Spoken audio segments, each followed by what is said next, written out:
had that list of those assets, whether it's nurturing or whatever those are, if you know that, if that's a category of strength that they have, you can use that, because that already exists in between in with them. So from again, from a counseling perspective, I will never introduce something to a child, adolescent, into their life to make change if it doesn't already exist in their environment. It doesn't make sense. It doesn't make sense to their culture and who they are. So I have to make it. I have to do an inventory essentially of what do they already have that I can use in counseling. And that's the only time that we ever see change happen is using the assets that they already have. And so just in real life ways, students, high school, working with ninth grade, after the first 9 weeks, we have the failure list because students are transitioning, right? And a lot of the students haven't learned organizational skills and study skills, and they're just not doing well in high school. And so so I work with them, and they're hopeless. I'm failing my classes. There's nothing I can do. So if I don't tap into the resources that they already have, we're not going to make progress. I can't introduce something brand new and it's disconnected. You're another adult telling me what to do. So collaboration is really important. We can't do this alone, can we? We can't. It's too difficult. It's too much. The stakes are too high to do this in isolation. So we have to, as much as we can, collaborate. And again, we'll talk more about this on the last day about building those partnerships. But that community piece is really, really big. And I think sometimes we don't think about the resources that exist in communities. All right, so here we're going to practice a little bit. And I'm going to introduce some counseling strategies that I think could be helpful to you in practice. So any of you have heard of Carl Rogers? Some of you have, okay. He came up with person-centered counseling, and we actually teach this regardless of what counseling theory students are going to use. We teach these core conditions because we believe that without this, you can talk to your clients or your students all day and change will never happen. And so we'll go into more detail about what each one of these is and looks like. And Cheryl's not here, but she mentioned empathy earlier, that you develop a sense of empathy. Core conditions. So as yesterday you learned about, and we talked a little about those building those relationships with students, meaningful relationships. Well, we say that you have to have these core conditions in order for that relationship to be authentic. And that is show acceptance of the client, valuing them as a human being of worth. Again, easier said than done. Why is it easier said than done? Absolutely. We have our beliefs. We have our values. And those are really internalized because they come from our families. They come from our communities. That's how we were raised. They're not just something that we picked up at the grocery store and we tried. They're with us. And so, LaShonda, yes, they very well could be something that's very opposite. So when we think about, let's say think about parents. What are some negative remarks that we can hear about parents? They don't care. If they don't show up to a meeting, they don't care. If the child's failing, they don't care. If the child's misbehaving, they don't care, right? Do we really believe that? No. Because really, it's just that they are not doing the business in the way that we want them to do it, the way that our parents did it for us. And so we would expect that for all children, that their parents would come to school at the drop of a dime. But if I'm not on a salary and I'm on an hourly wage, and if I leave my job, I'm not going to get paid those few hours, and then I won't be able to pay my bills. So what am I going to choose? Food, or just let the school take care of it? Choose food. Empathy. What's the difference between empathy and sympathy?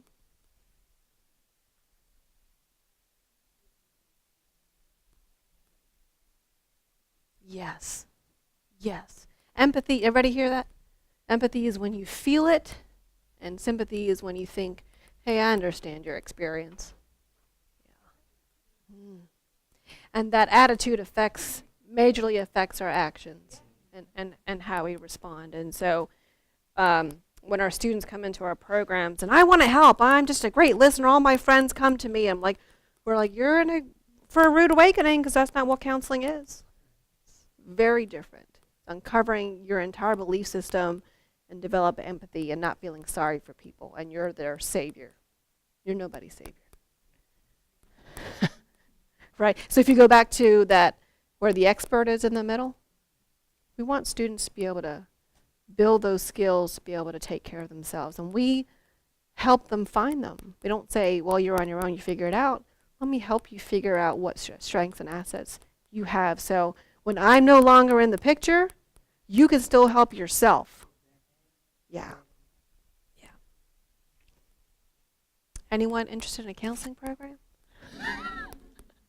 So really different between empathy and sympathy, because it is also our frame of reference that we think that we have walked in someone else's shoes, and we have not.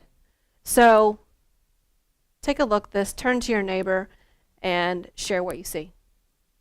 So as you shared what you see, how many of you agreed with your neighbor? You saw the exact same thing. You did. Who's right? Who's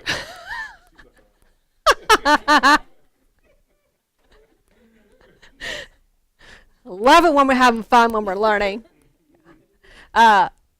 Who's right? Everyone. Yeah. Rather than me trying to convince you, no, this is what it is. Can't you see it? Can't you see it? Can't you see it? That's the idea of multiple perspectives, right? Everything that I am and who I am and my experiences, this is the Rorschach, and influences what I see, and in the context of the classroom, influences how I learn, how I communicate, how I relate to people, how I decide to work, engage. So that if we're truly empathic, we of course have structure in our classrooms and standards of behavior and standards, right, that students need to meet, but they may not necessarily all get there in the same way.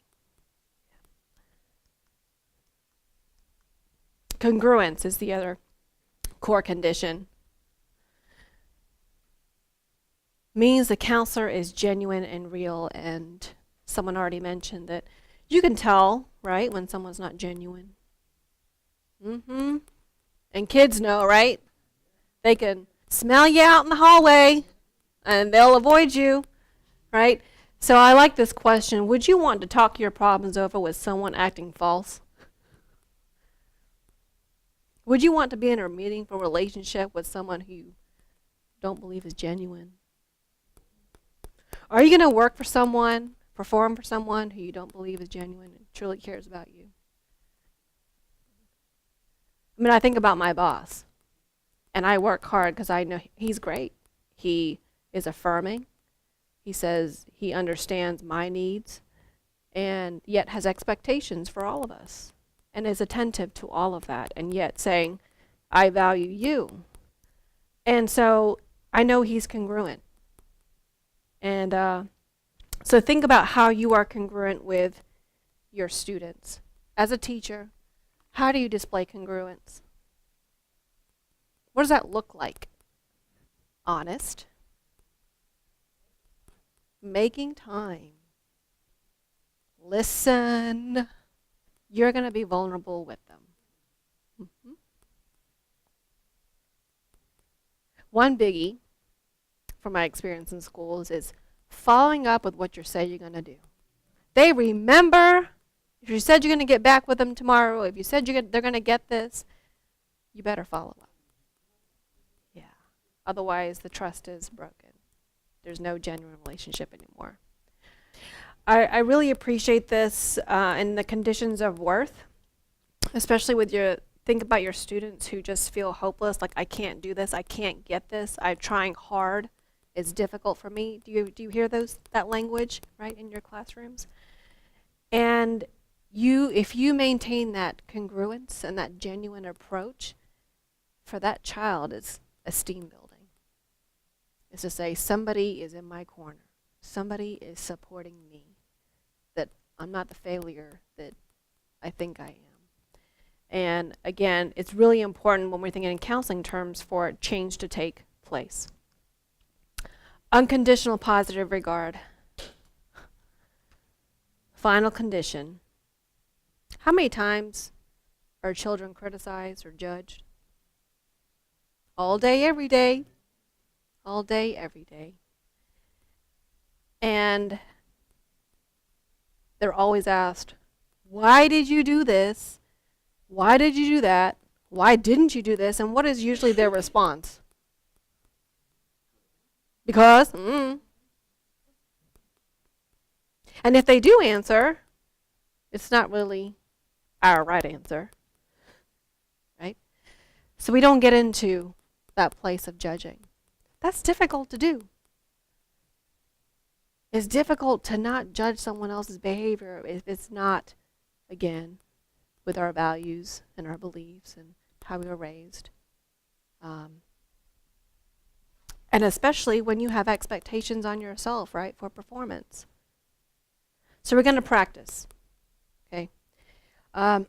These skills are great. You can use them with your family.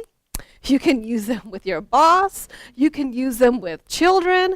I have seen them work in all kinds of situations, but you have to practice. Okay. Basic counseling skills are reflective listening. So we said that earlier, right? Are you really listening? Do you really get what I just said? Okay. So one of the skills that we teach is simply reflect a feeling. Okay. So you're frustrated. What are some other feeling words that we can just simply state to someone? Angry, happy, upset, disappointed, irritated, annoyed, excited, tired, right? We can look at another human being, right, and kind of sense based on how they're carrying themselves, how they're talking about something, we can tune into an emotion behind it. Okay. Reflecting content. This is generally one of the skills that our students master first because it's first surface level, is what you see. Okay? You're not focused on your assignment. Plain and simple. I see it, you're not focused. But is there any judgment in that statement? I'm simply reporting, right, what I see. Okay. Now, the idea is to combine reflecting feeling and reflecting content to make meaning of what is happening. So, you're frustrated with this assignment. Can you see some of your students getting frustrated with an assignment? Okay. Not, why aren't you doing your assignment? I don't feel like it. Because you're not going to get to the root of why they're really not doing it. Okay. And when we begin to identify those emotions, we can connect our emotions with our actions. We don't disconnect the two, and I started very early on in the elementary age and just showing the faces of emotions and connecting those emotions to how someone's feeling and saying, so in my counseling I would say, how are you feeling today? And they can point to that emotion and we can talk about that emotion, the context. Or what were you feeling when you got up and you ran out of the room? And they can point to the emotion. And that's developing those skills that they don't have, that they don't developmentally have to make sense of yet. So it's not easy. It looks easy because it's on paper, but you get a master's degree when you can do this. just saying. But I will say that if you focus on these three areas, those are the basic skills. You can really make a difference in terms of when someone feels heard. So I'm gonna show you 2 ways. Okay, one, the normal way, when our students come into the program and all my friends, I'm such a great I know I'm gonna be a great counselor because all my friends come and talk to me. Okay, so I'm gonna show you that way. Okay, so Dr. Glover, just tell me what you're looking forward to this weekend. You know, I've been there and I've done that. I totally know what you're saying. As a matter of fact, this weekend I have to grade some papers too. So, but go ahead. Yeah, all that. And it's just all this stuff all at once that I just have to do. And Oh yeah, you can do it. Just prioritize and get it I done. hope I get it done. Yeah. Now, Dr. Glover, did you feel heard? No, Did you feel I was congruent, not really. empathic, have genuineness to what you were saying? Somewhat. Okay. So now let's focus on reflecting. Okay. So, Dr. Glover, can you tell me about what you're looking forward to this weekend? Yes, well, I'm not really looking forward to it, but I have a manuscript that's due. The deadline's approaching, and That sounds like a lot. it's so overwhelming because I just put everything off, and now I have to do it all, and probably pull some all-nighters to get everything done. Yeah, so you're wondering how you're going to get everything done. That's got to be so overwhelming.